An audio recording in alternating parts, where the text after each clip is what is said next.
What up, family? Crew Excellence. Welcome back to the Ladder Podcast. I am your host, Justin Strickland, and I'm back with another fire, banger, fire podcast for you today because this episode is the first part of a two-part episode, and it's near and dear to my heart because the best thing that ever happened to me in my life was I gave my life to Jesus Christ. The second best thing that has ever happened to me in life is that I met my wife and I got married. And so this year, we celebrated 12 years of marriage. Hey, shout out to Black Love, shout out to Couple Goals, shout out to Relationship Goals. That is us. You know what I'm saying? I'll be putting the hashtags and all that. Nah, man, but I'm so excited to have made it this far. Because it has not been easy. There's been ups, there's been downs. It has not been perfect, but yet we have persevered and I've learned a lot. And so today, I want to share with you 12 ways or 12 things that I learned, 12 lessons I learned from my 12 years of marriage. And like I said, this is part one. So you're going to get 6 today and then you'll get 6 next episode. I think that marriage is one of the best ways to learn leadership. I'm not saying you should get married so that you become a great leader, but I'm saying that if you do get married by trial and error through the fire, you do become a great leader. If you're willing to put in the work and if you want to be that, right? One of the things that I set out to do when I first got married is I wanted to be the best husband possible. That was like my number one goal. How do I be the best husband possible? Early on, I figured out the way I got to be the best husband possible is I have to become the best leader possible. And so they became kind of intertwined as far as my identity and my goals were concerned. And so I started to study leadership and I started to study under leaders. And the knowledge, the educational aspect of leadership mixed with the real life experience of marriage has really taught me a lot. And so let's jump into these today. Remember, we're getting 6 today. This is part 1. Part 2 will come out next week. Number 1, patience. Patience is the number one thing I've learned as a husband that has helped me as a leader. And I mean patience in a myriad of ways. One way is I think we have an ideal of how we want our lives to be. We want it right away. We are a microwave generation. We desire things very quickly and with the ease of access, right? Very conveniently. And so marriage has taught me that because life doesn't work that way, you have to be patient with yourself. You have to be patient with the people that you're doing life with, because there comes a point where it doesn't look the way you think it's supposed to. You're not where you're supposed to be, or you're not where you think you're supposed to be. And because we want life to be linear and it just kind of goes like this, but anybody who's lived for any amount of time, anybody who's been married for any amount of time, know it goes like this, right? Like it ebbs and flows. And that's just the way, that's the nature of humanity, nature of doing life with other humans. And so in my marriage, I've learned to be patient where I can say, this is where I want to be, and look at life and say, okay, why am I not there? Assess why we're not there, and then retool, and we keep pushing towards our ultimate goal and our vision.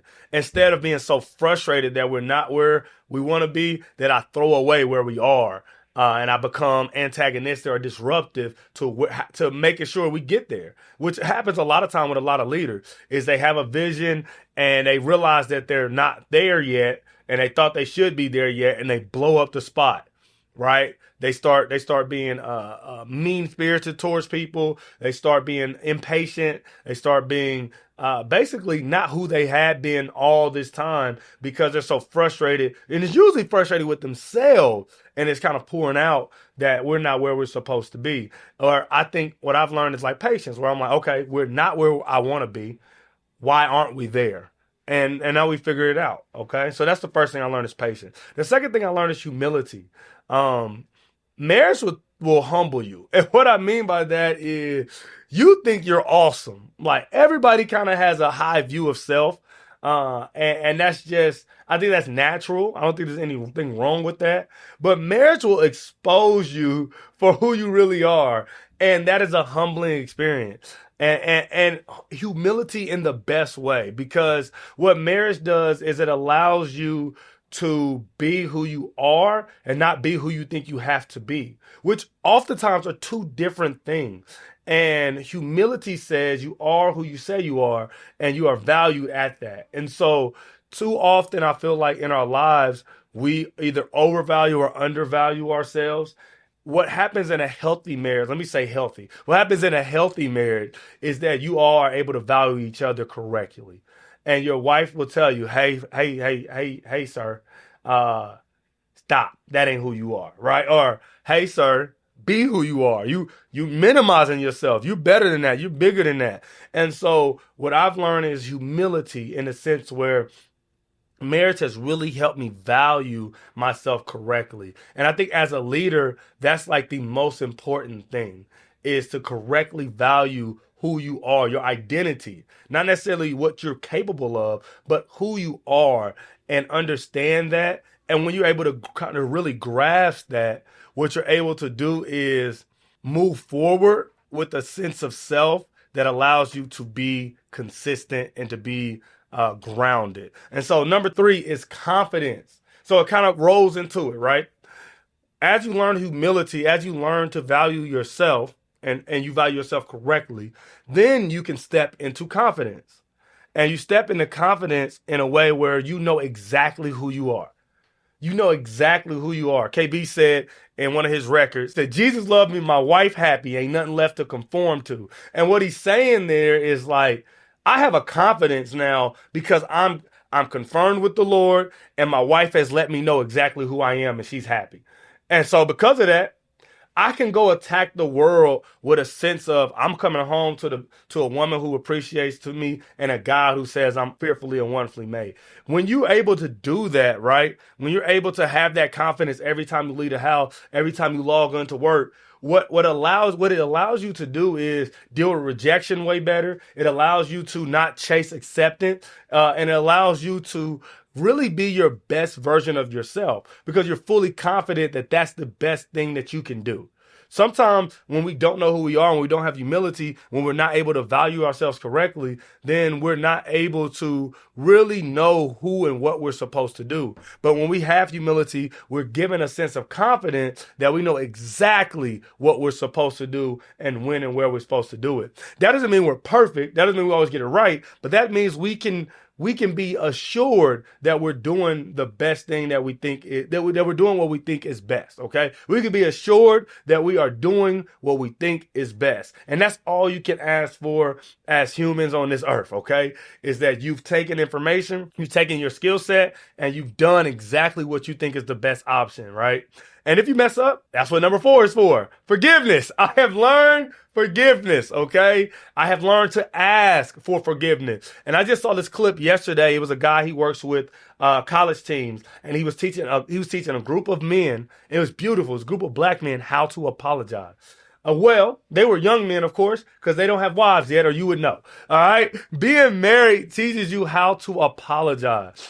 And it teaches you how to apologize correctly. Because when I was younger and when I first got married, I used to apologize for my wife's feelings, right? So I would hurt her feelings and I would say, I'm sorry that, you know what I'm saying, that you got sad because of what I said. And so what I was saying was, I ain't really sorry about what I said.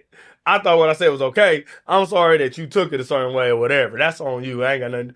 And I wasn't taking responsibility for my ability to affect my wife and to impact my wife. And sometimes as leaders, we do that. We do that even with the people that are underneath us. We don't take responsibility for our ability to impact them emotionally and impact their lives. And so I've learned how to ask for forgiveness. I've learned how to say, Louise, I apologize for what I said.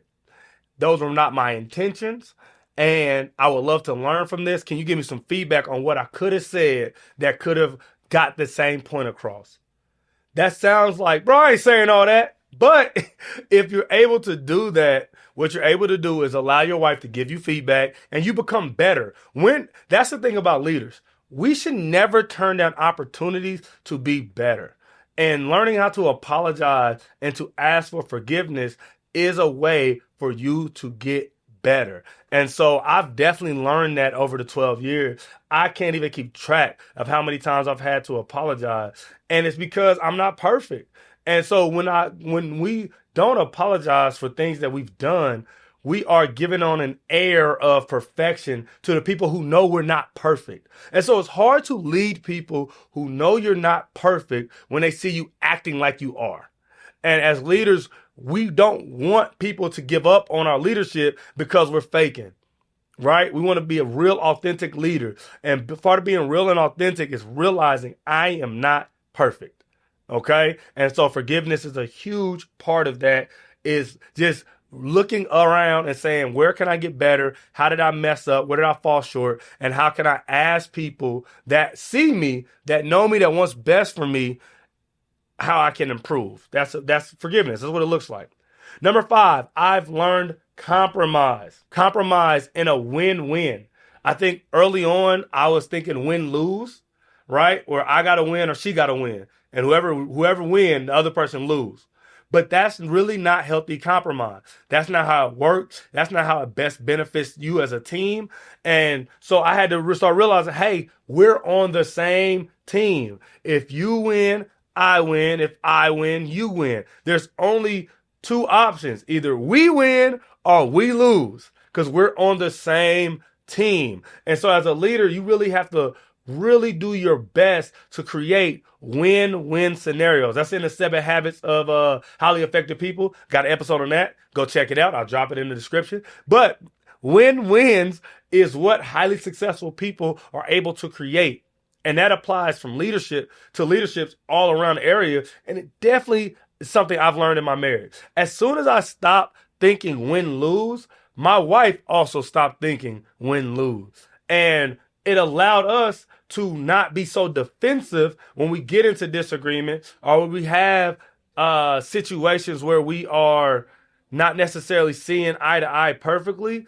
It allowed us to come to the table and say, I came to the table now saying, how can I help her win? And she came to the table saying, how can I help Justin win? And that allows us to win together at a much higher rate than we were before I learned the art of compromise. And then last one for this episode, for part 1, I hope that you're enjoying it, and I hope that you tune in next week for part 2. But the last one for this episode, number 6, is support. I have learned how to support, which I think as leaders, we're always trying to find others to support us. We're always trying to look for support and gather support and gain support that we don't necessarily realize or learn how to support others ourselves.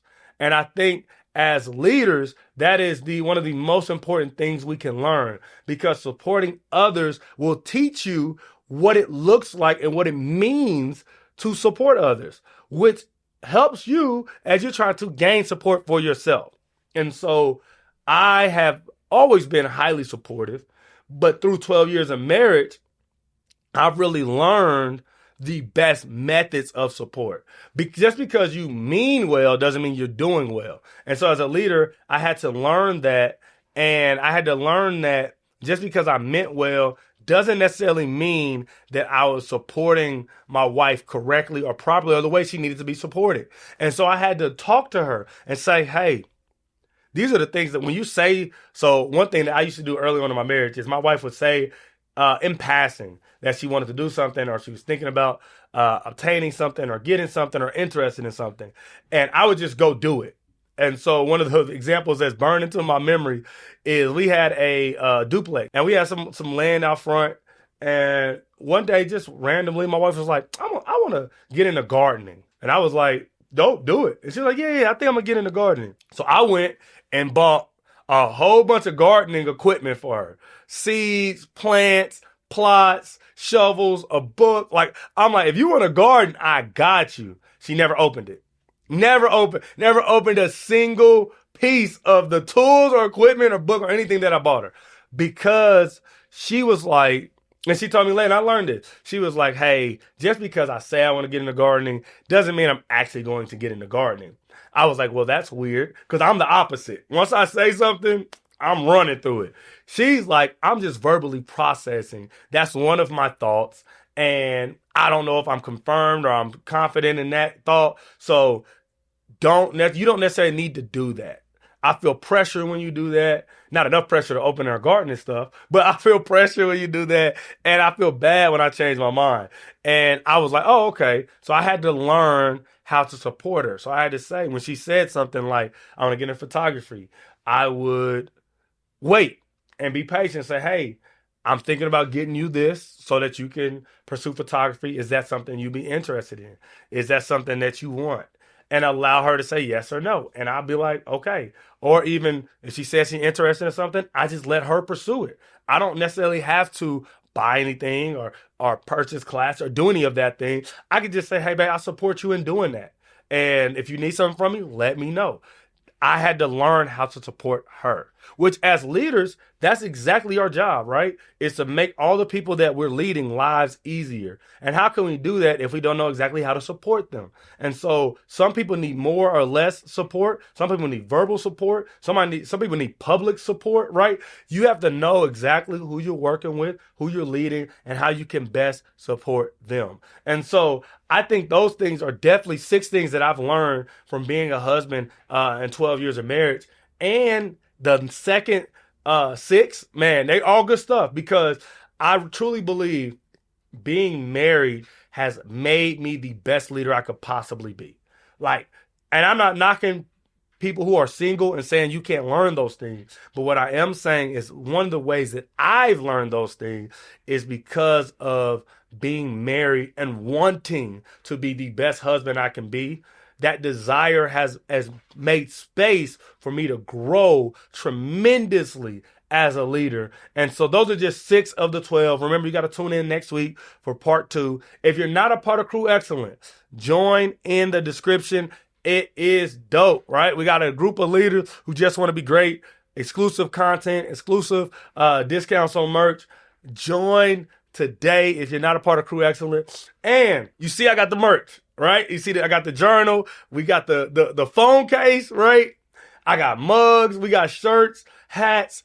Pull up to the shop, buy you some stuff, support the movement. Hey, I like public support, if you were wondering, okay? So show up and pull up, and remember, like, comment, and share. I love y'all. Tell me, if you're married, tell me something that you've learned in your marriage as well that you think can help others. And I will see you next week for part 2 of 12 leadership lessons that I have learned in 12 years of marriage. It's your boy, Justin Strickland. I'm honored. Thank you for hanging out with me today. See you next week. Peace.